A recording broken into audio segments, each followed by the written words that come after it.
apreciados, es un gusto saludarles a través de este medio y estudiar la palabra del Señor, pero antes vamos a tener una oración. Querido Padre, gracias por permitirnos estar a esta hora abriendo su palabra, estudiándola, y le queremos pedir que la podamos comprender. En el nombre de Cristo Jesús.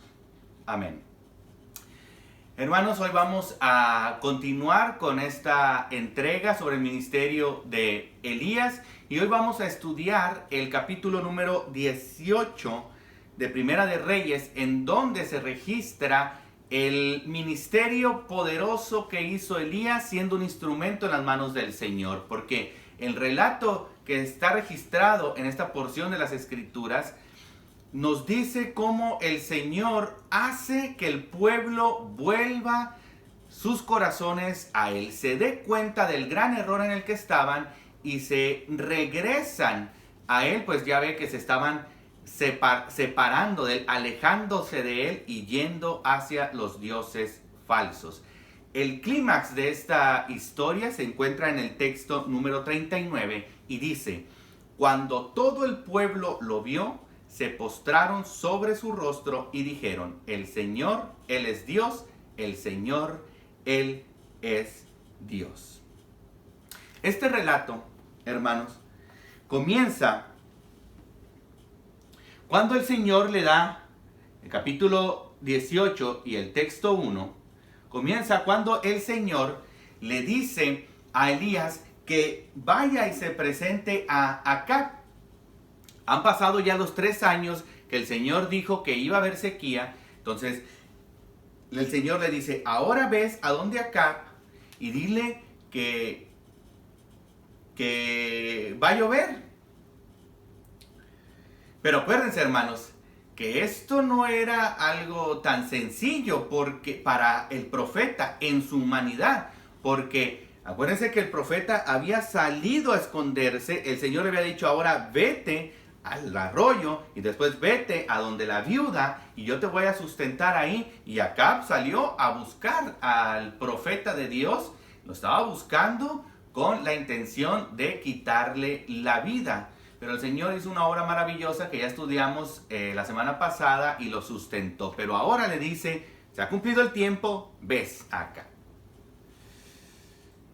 Y aquí comienzan las lecciones, hermanos, porque hay situaciones en que el Señor nos manda a hacer su obra y nosotros por diferentes circunstancias tenemos miedo, tenemos dudas, hay diferentes circunstancias que no nos dejan a nosotros obedecer la voz del Señor o el mandato del Señor. Pero acuérdense que estamos viendo también que la iglesia del último tiempo va a tener el espíritu de Elías para proclamar el mensaje de salvación, y Elías muestra un espíritu valiente y un espíritu obediente y va a donde Acab, va al encuentro de Acab para obedecer el mandato del Señor. Y otra cosa que aprendemos aquí es que la palabra del Señor se cumple. Todo lo que ha dicho el Señor se cumple. Todo lo que ha dicho el Señor y nos ha dejado en su palabra se cumple. Así es que no tenemos por qué dudar de lo que no se ha cumplido se vaya a cumplir. Porque Dios es un Dios de promesas y Dios es un Dios que no miente. No puede mentir. Él es Dios, Él es santo. Y todo se cumple. Así como pasaron los 3 años, como Él dijo que en 3 años no iba a llover, pues se cumplieron los 3 años.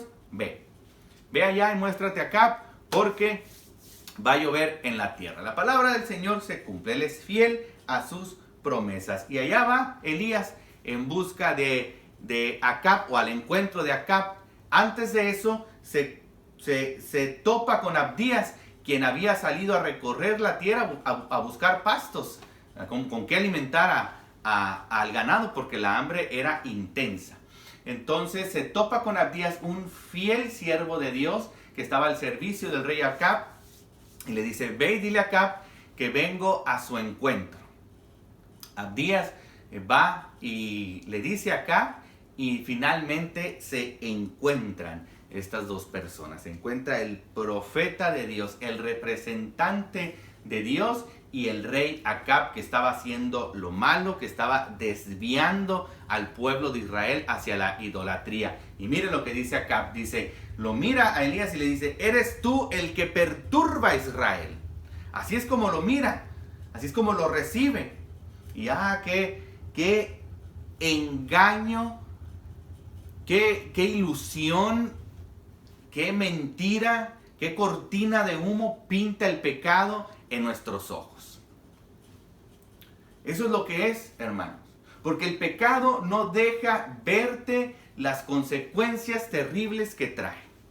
El pecado hace que la persona que está mal busque culpables en todos lados menos en él. Lo mismo le pasó a Adán, lo mismo le pasó a Eva. Cuando al verse desnudos empezaron a echarse las culpas mutuamente, Adán a Eva, Eva pues a la serpiente que había creado Dios, y aquí Acab le dice, eres tú el que perturba a Israel. Cuando en realidad era Acab el que estaba haciendo que el pueblo se desviara del Dios verdadero. Porque Elías le dice, no soy yo el que perturba a Israel, sino por causa de que han abandonado los mandamientos de Dios, es que están pasando por esta situación. Esa es la causa. Y hermanos, reconozcamos que muchas de las situaciones por las que pasamos, muchas de las luchas, de las aflicciones, de las angustias por las que pasamos, se deben a nuestras malas decisiones, al mal camino que nosotros escogemos. Y después empezamos a ver culpas por otros lados, por allá, por acá, por todos lados, y qué difícil es reconocer que es por nosotros que hemos caído en esa situación. Y la situación del pecado, hermanos, y quizás lo vayamos a ver en las próximas entregas del ministerio de Elías. El pecado es eso, hermanos, o sea, no hay más. Es sumirte, caer, irte más abajo. Ese es el fin del pecado. La paga del pecado es muerte, y muerte en todos los aspectos. Muerte física, sí, pero muerte espiritual también. Muerte mental, la angustia. Ese es el pecado, a eso te lleva, a hundirte cada vez más. No hay más.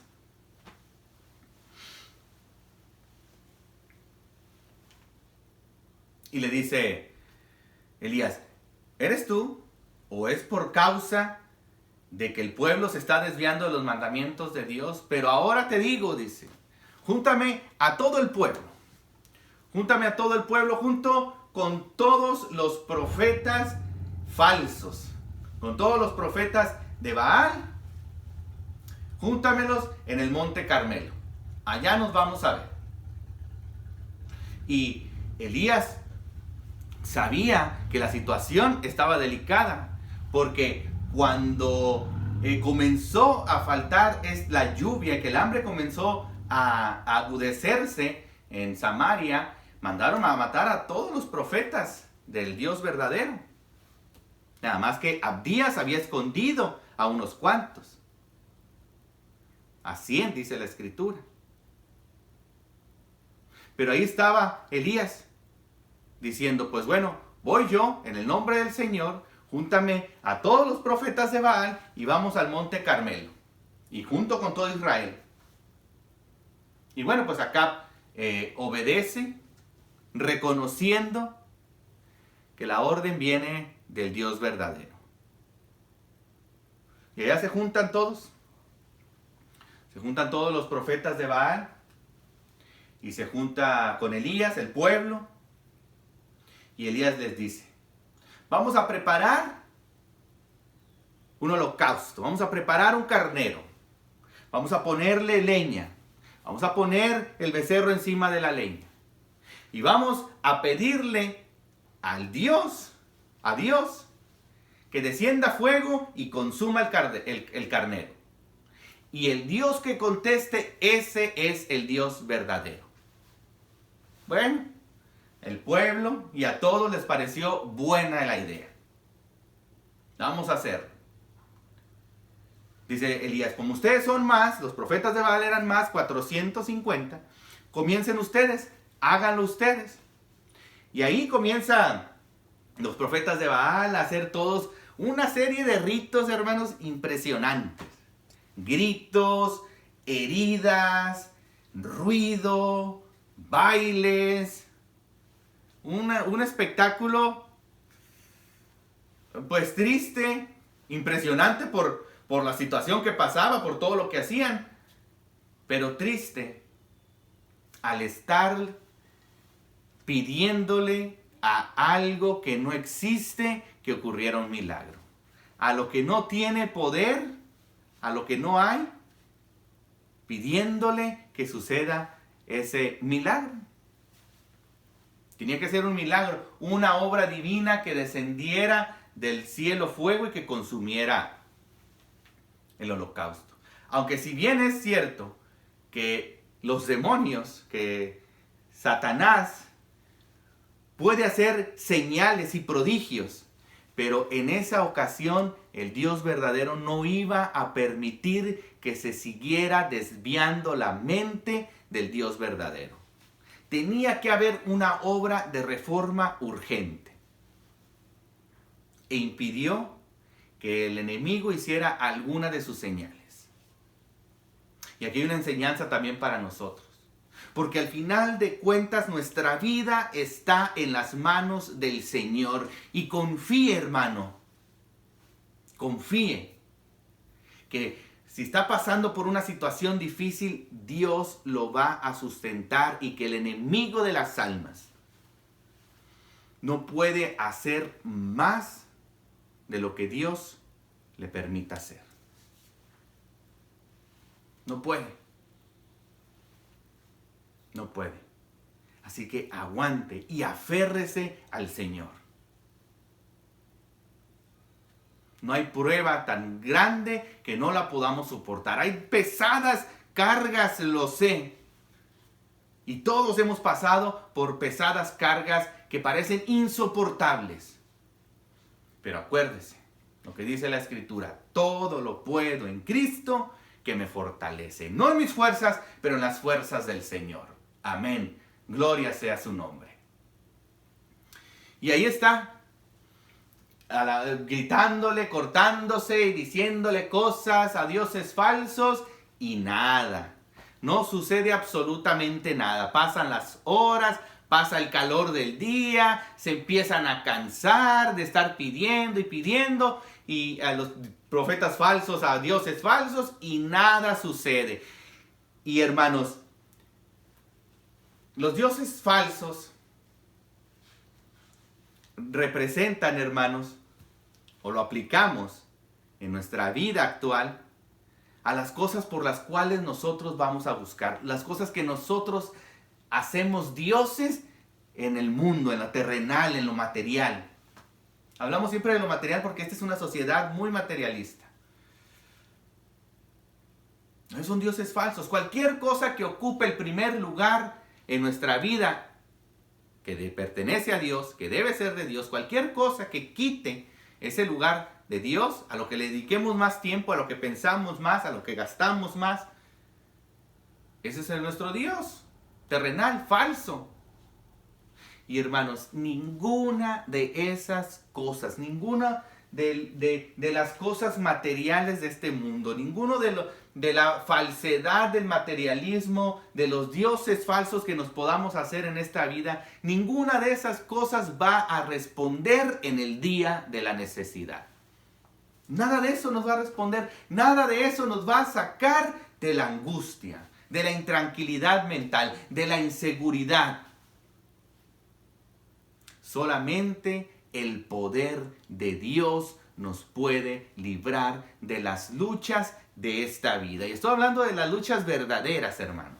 No de las luchas de pagar alguna cuenta atrasada de una tarjeta o de un bill, de un recibo. No de esas luchas, hermano. Sino de las luchas verdaderas de adentro. de la mente, del corazón, de la inseguridad, del no poder tener aquella cosa en el control de tus manos, que ya no puedes hacer más. Ninguna de las cosas materiales de este mundo, ninguno de los dioses falsos que nos hagamos nos va a poder librar de esas angustias, de esas luchas. Solamente el poder de Dios, de quien viene la fe verdadera, la esperanza verdadera y el poder verdadero para solucionar absolutamente todas las cosas. Y ahí está, no pasó nada con los profetas de Baal y con los dioses falsos. Y decía Elías, pues grítenle más fuerte, a lo mejor no está, a lo mejor está distraído, a lo mejor está dormido, hagan algo más porque pues no les contesta. Pero ya estaban cansados, los profetas se dieron por vencidos, los falsos profetas se dieron por vencidos. Y entonces viene Elías y dice, bueno, a ver, acérquense el pueblo, acérquense. Y le dice, ¿hasta cuándo vacilarán? ¿Hasta cuándo estarán dudando entre el Dios verdadero y los dioses falsos? ¿Hasta cuándo? Y es que, hermano, cuando estás en el camino de la indecisión, cuando estás caminando, queriendo caminar en medio de los dos caminos, entre el mundo y entre Dios, no disfrutas ninguna de las dos cosas, no las disfrutas. Dice Elías, ¿hasta cuándo? Decídanse, si Baal es Dios, pues vayan con él. Y si el Señor es Dios, pues elijan a Dios, pero no anden en medio ahí, porque ninguna de las dos cosas disfrutan. Solamente que el camino de Baal, que el camino del mundo, que el camino de la perdición, pues a eso lleva, a la perdición, al dolor, al sufrimiento. Y el camino de Dios, del Dios verdadero, pues lleva a la tranquilidad, a la paz, a la vida plena, a la vida eterna. Esa es la gran diferencia. Así es que la invitación no es que ni que andes en medio de los dos caminos, ni que te vayas y escojas el camino de los dioses falsos, sino que escojas el camino de la verdad, el camino de la paz, de la prosperidad, del bienestar. Y ahí está, pues escojan de una vez. A ver, dice, vamos a colocar el holocausto aquí, como debemos de colocarlo. Déjame reparar el altar de Dios, porque está derribado. Y ahí está Elías reparándole el altar de Dios, y qué obra tan importante es reparar lo deshecho. Hermanos, porque yo siempre hago énfasis en que la fe es activa, no es pasiva. Así que si tú quieres enmendar tu vida, si tú estás en el valle de la decisión, que no sabes a dónde ir, que estás saliendo de un lugar, del mal camino para irte al buen camino, te vas a decidir por el buen camino, pues repara lo que está deshecho. Haz lo que tienes que hacer, pero hazlo. Tú sabes en qué está mal tu vida. Tú sabes cuáles son las prácticas malas que estás haciendo. Tú sabes qué es lo que dejaste de hacer, lo bueno que dejaste de hacer. Repara lo que está perdido, lo que está deshecho. El altar familiar. ¿Sabes lo importante que es reparar el altar familiar? Tener el devocional. Orar juntos. Hay que reparar el altar de la familia. El altar de Dios en la familia, en el hogar. Y ahí está Elías acomodando el altar, reparándolo. Y hace otra cosa más impresionante. Bueno, todo es impresionante, pero esto despeja cualquier duda de que lo que estaba por suceder tenía que ser un gran milagro. Porque hace una zanja, una grande zanja donde cabían 14,5 litros de semilla, una zanja grande alrededor del holocausto, y le dice, póngale agua. Póngale más agua. Y otra vez más agua, empapado, todo empapado. Hasta la zanja se llenó de agua. Porque se requería un verdadero milagro. Y hay ocasiones, hermanos, en donde nuestra vida necesita de un verdadero milagro. Que no hay más. Que solamente la intervención divina con un milagro poderoso, puede enmendar nuestra situación. Y hermanos, aquí les recuerdo que Dios es el Dios de lo imposible. No importa qué tan imposible sea tu situación. No importa qué milagro tan grande necesites tú. Ten fe. Ten fe. Yo sé que hay veces que uno se queda pensando y dice, no hay manera en que esto sea posible. Y hay situaciones en las que para el hombre es imposible. Pero para Dios todo es posible. Pide por ese gran milagro que necesitas en tu vida. Pídelo. Pídelo con fe. Abre tu corazón a Él. Es ahí en la oración, en la comunión con Él, donde únicamente se da el clic, la unión entre Dios y su criatura y su Hijo. Pide por ese gran milagro y prepárate para ver las maravillas del Señor en tu vida. Porque ahí está Elías y dice, para que vean que hay Dios en Israel, para que vean que el Señor es el Dios en Israel, vamos a hacer esta obra. Para que vean que es Él el que vuelve los corazones, vamos a hacer esta obra. Y es para eso que suceden los milagros. Siempre los milagros tienen un propósito, hermanos, siempre. Así es que por eso, por más difícil que nos sea a nosotros pedir la voluntad de Dios en la situación en la que vivamos, hagámoslo. Porque al final de cuentas, Dios tiene planes de paz y de amor para nosotros. Así es que si es para honrarle y glorificarle, si es su voluntad, que se haga la obra en nuestras vidas. Que se haga su obra en nuestras vidas. Y eso es lo que pide Elías. Eso es lo que dice. Es para esto. Para que vean que hay Dios. Y para que vean que es Él el que vuelve los corazones. Así es que, hermano, yo no sé qué tan alejado estés tú de Dios. Pero es Él el que te vuelve a Él mismo. No es tu obra. No es por ti. No es porque tú puedas o no puedas hacer las cosas. Es que yo no sé, puede decir uno, yo no sé cómo hacer la voluntad de Dios. Yo no sé cómo ir y predicar el evangelio. Yo no sé cómo compartirme testimonio con otro más. No eres tú, es Él obrando en ti. Ponte en sus manos y verás las maravillas de Él, del Señor. Hace Elías una oración sencilla, concisa, al punto. Señor Dios de Abraham, Padre de todos, que descienda fuego, y pues descendió fuego. Y no solamente quemó el carnero, la leña, sino quemó las piedras, las zanjas, se evaporó el agua, hasta el polvo también se llevó. Todo.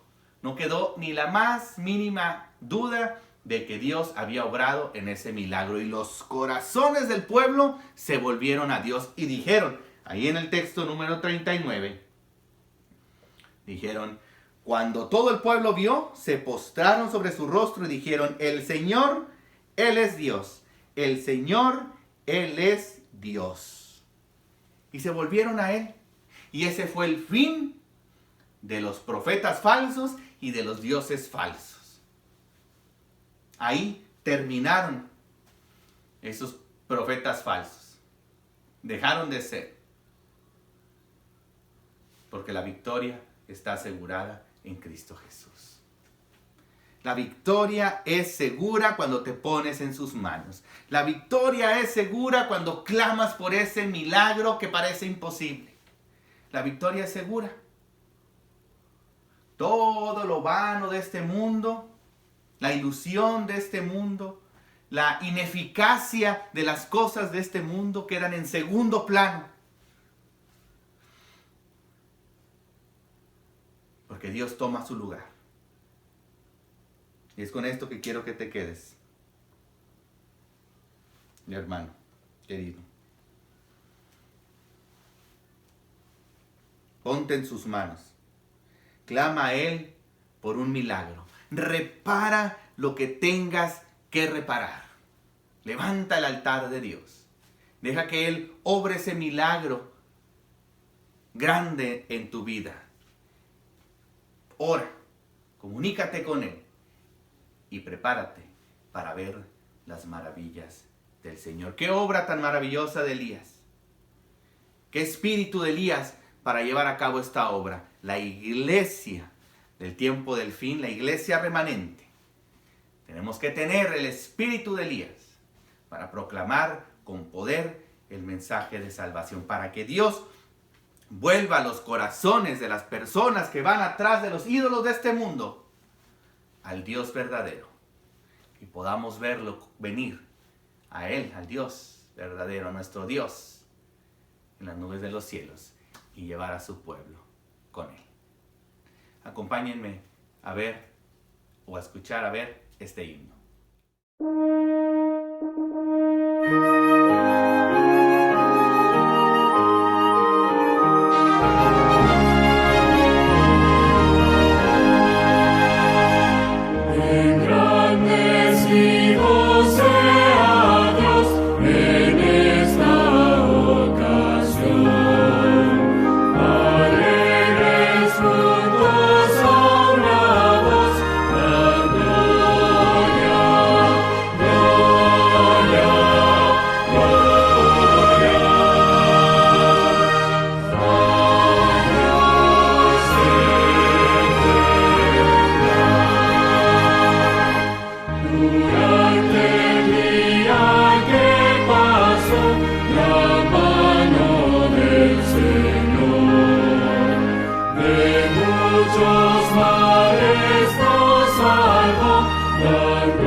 Oramos. Querido Padre, gracias por permitirnos estudiar su palabra y ver la maravillosa manera en que usted obra en nuestras vidas.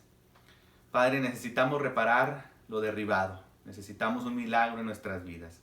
Necesitamos, mi Señor, compartir este mensaje de esperanza con otros. Así es que nos ponemos en sus manos, pidiéndole, mi Señor, que obre en nuestra vida y en nuestro corazón. Lo necesitamos, queremos colocarlo a usted en primer lugar en nuestras vidas. Que usted sea nuestro Dios, mi Dios. En sus manos nos ponemos y le seguimos pidiendo por la situación de este mundo, por la situación de la pandemia que está atravesando este mundo, que usted siga obrando en el ministerio de curación, de intervención del hombre en la área médica, que le siga dando sabiduría, que le siga protegiendo, mi Señor, para atender a los enfermos. Seguimos pidiendo por ellos y por los enfermos, los que están infectados, que usted sea con ellos y los ayude. Gracias, Padre, por su cuidado, su amor y sus bendiciones. En el nombre de Cristo Jesús oramos. Amén. Que el Señor les bendiga.